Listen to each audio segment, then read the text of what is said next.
Some frameworks for health research linked to disasters have been proposed, and some frameworks have been created to assess the immediate effects, whereas others have been created to assess more of the long-term effects.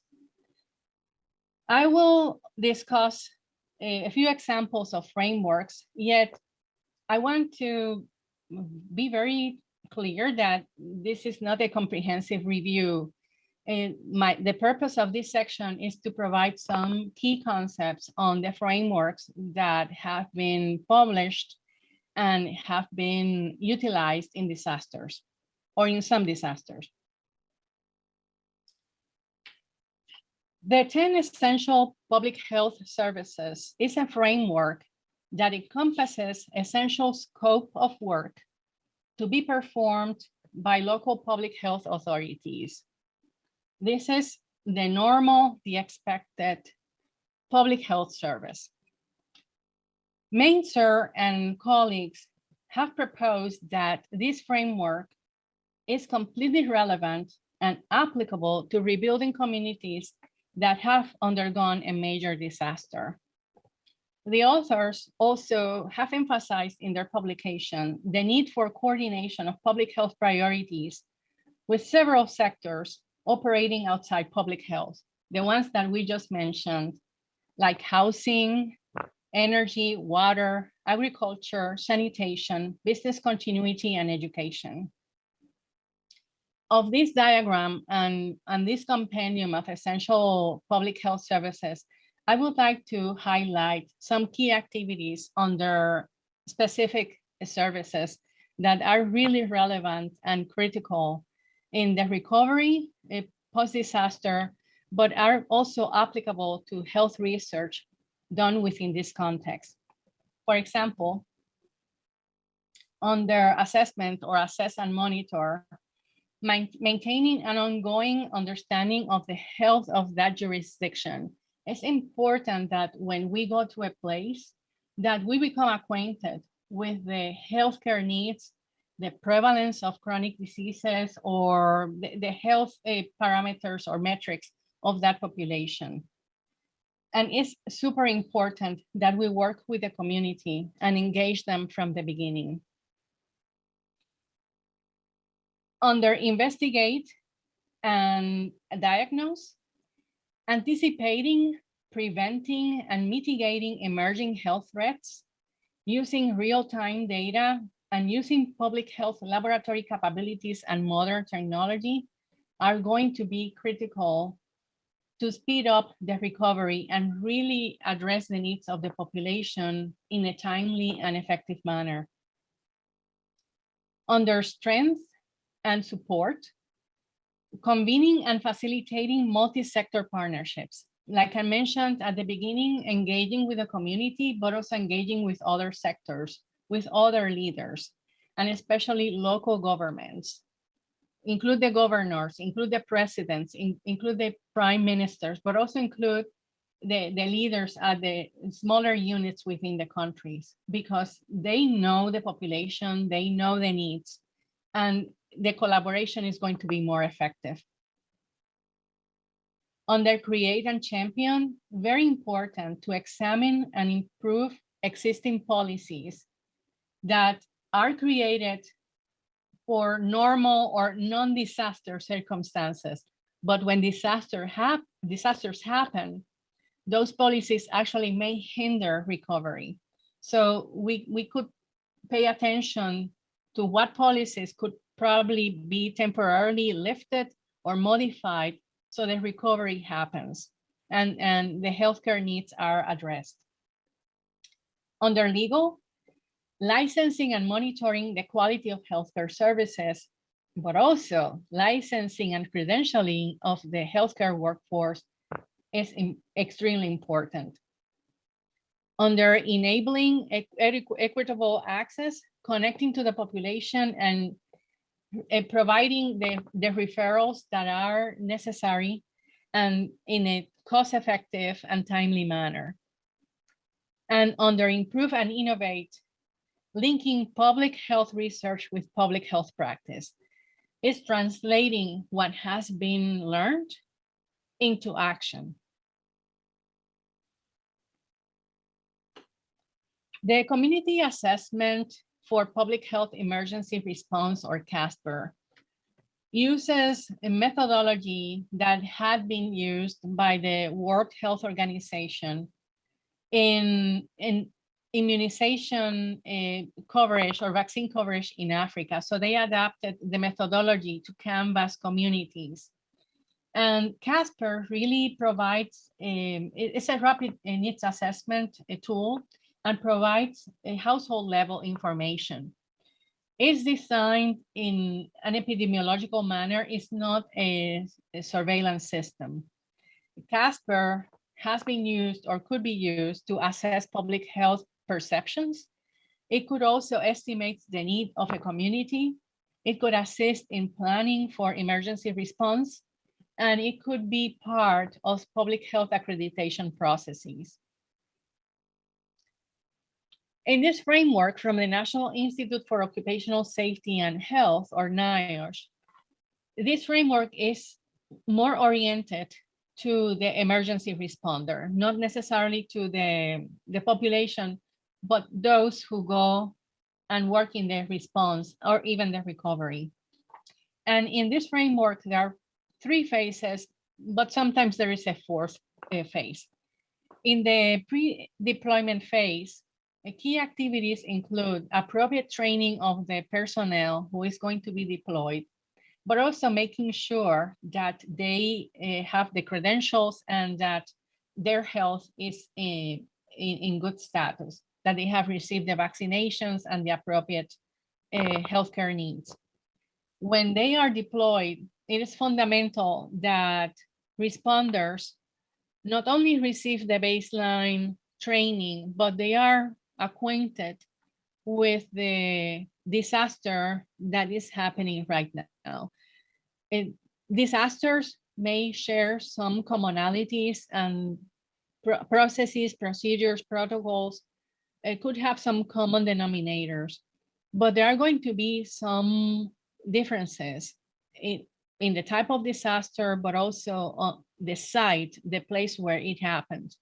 And responders need to become acquainted with the population and the politics and other issues and the protocols so to effectively work with the authorities. And also during this phase of deployment, there are going to be 2 ongoing activities, monitoring and surveillance. And basically, monitoring and surveillance is the same process, but it's different application. There's going to be monitoring of the health status of individual responders, that's monitoring, and surveillance is the monitoring of the group, of the population or the group of responders. Is to track how they are doing during the deployment. After they come back, after the responders come back to where they came from, there's going to be some out processing or assessment to check the health status, to check for exposures, to check that they are doing well. And sometimes there is a post-event tracking decision that will help the organization, the authorities determine whether there is an exposure that those who came back are reporting, and that those who are still on the scene need to be aware of, or if a decision of returning them home is necessary. The NIH Public Health Emergency and Disaster Research Response, or DR2, it's a repository, data collection tools and resources. And it may have started as a catalog of environmental health related collection tools, but it has expanded to health in general and research in disasters in general.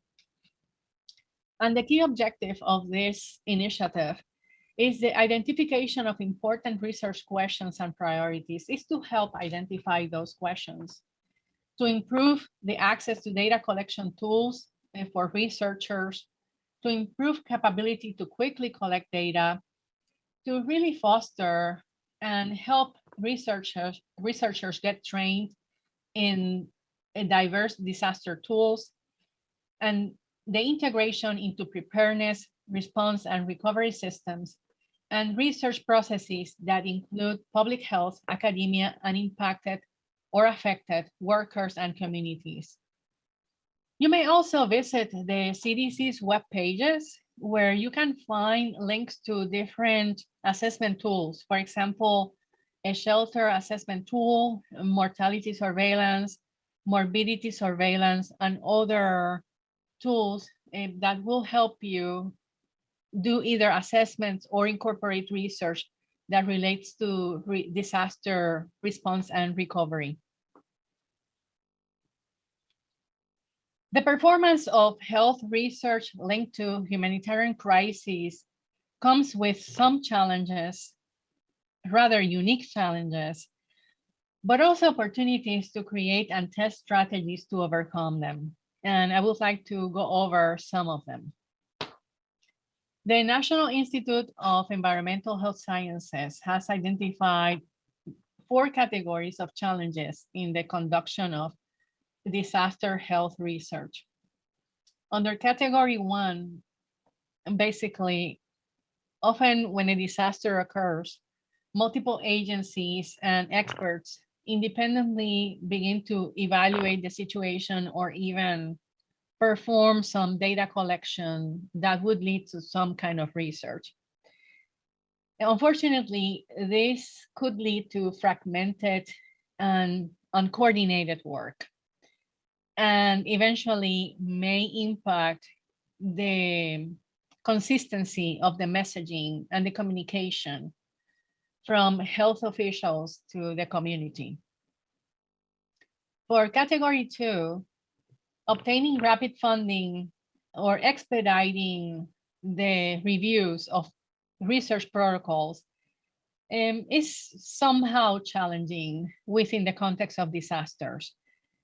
First, in the case of the United States, and probably this happens in other countries, funding for response and recovery activities is for those activities, but it doesn't necessarily cover research.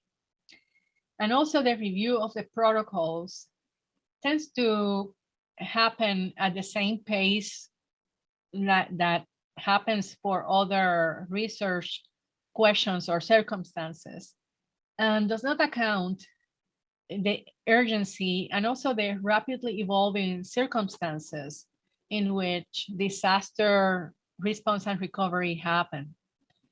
So there is a delay in approval that really impacts the performance of research.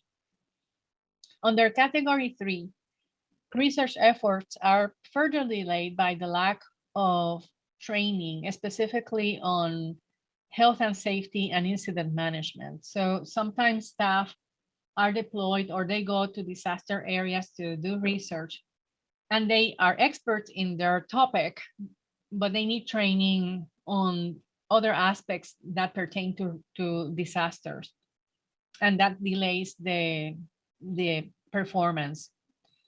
And finally, on category 4, sometimes we need to be reminded that effective responses are characterized by trusting relationships of responders, working collaboratively, all responders, and that collaboration needs to include the community, the voices of those who were affected, and the voices of those who really know the location.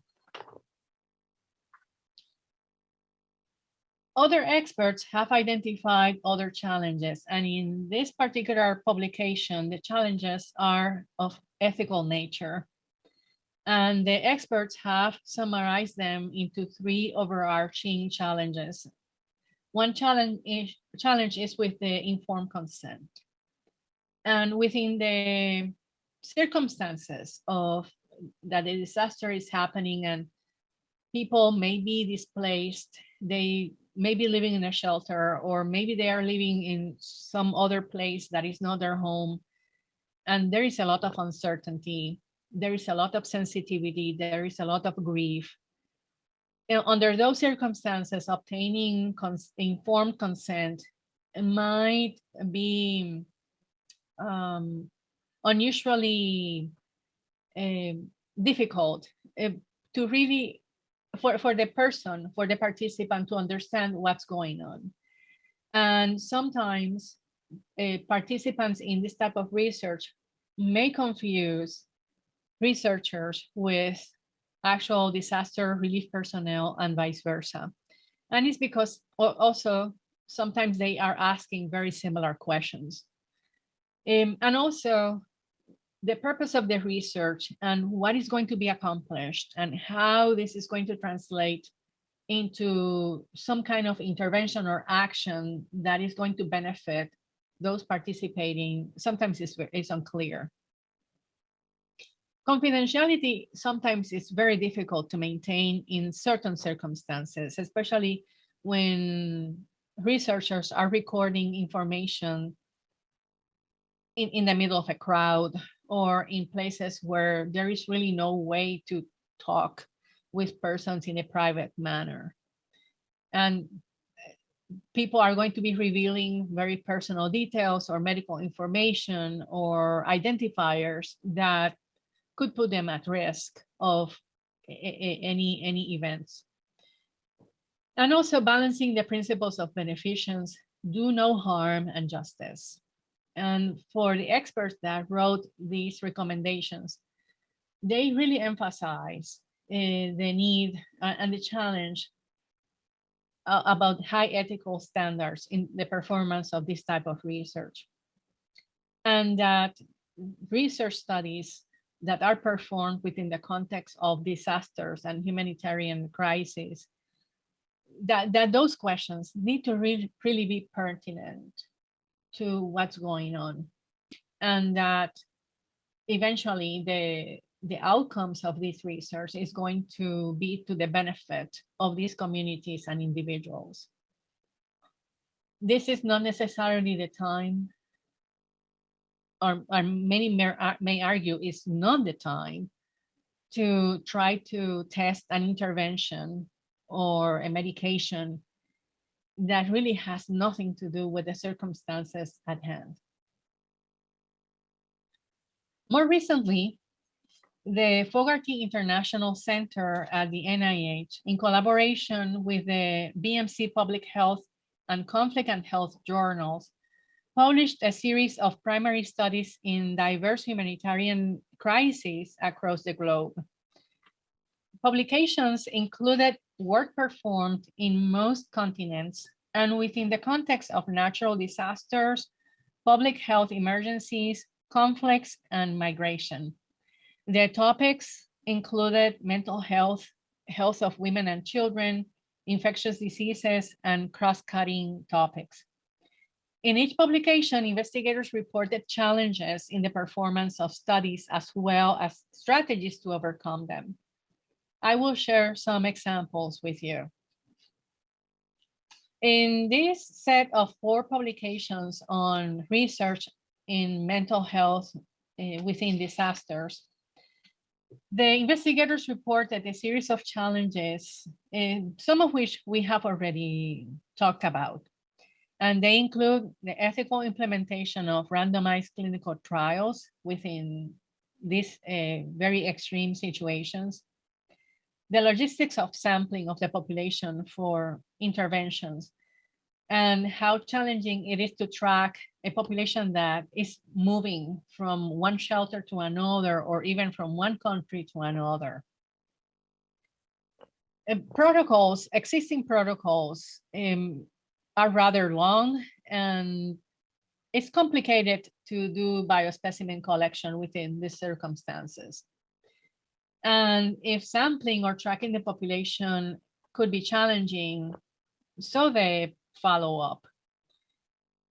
Sometimes assessing mental health problems became complicated or challenging because the tools or the questionnaires were not really validated to do the data collection or even the intervention within those circumstances. The time frame for dissemination of the results, it tends to be long. The disaster passes and the results or the findings of the interventions are published or known much later. So the benefits are not really perceived.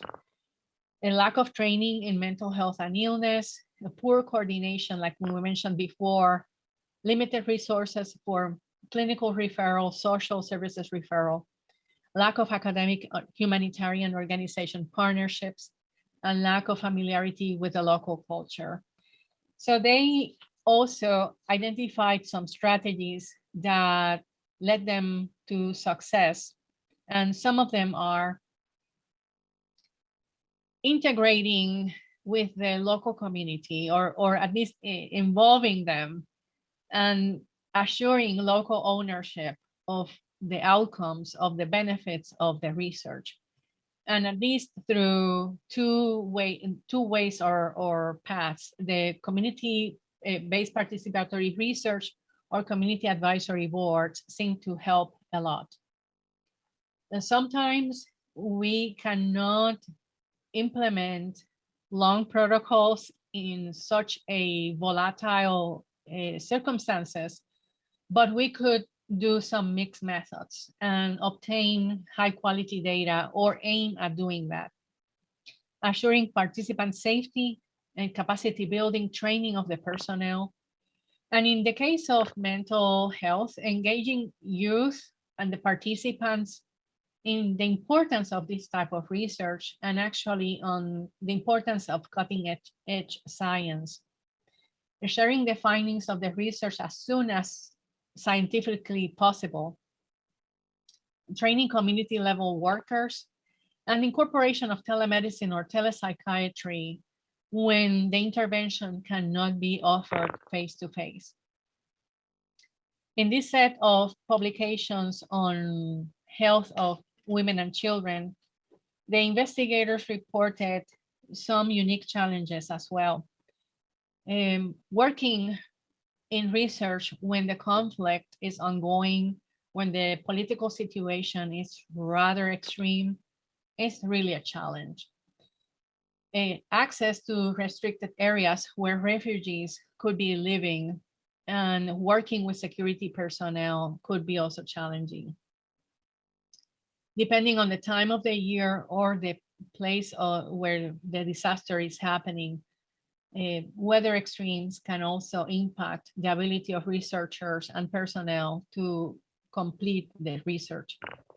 Digital bandwidth, slow internet, limited technology can also impact the data collection and even the preservation of those data in a safe way. High staff turnover and competing public health priorities in the local community. And some of the strategies that they identified were integration and linkage with security officers and coordination of the research with authorities before arrival or right there before starting the project. Leveraging equipment and stronger internet with partner organizations and perform remote trainings, but also allocate the time for training, shadowing, mentoring within the plan, the research plan. Don't leave that out.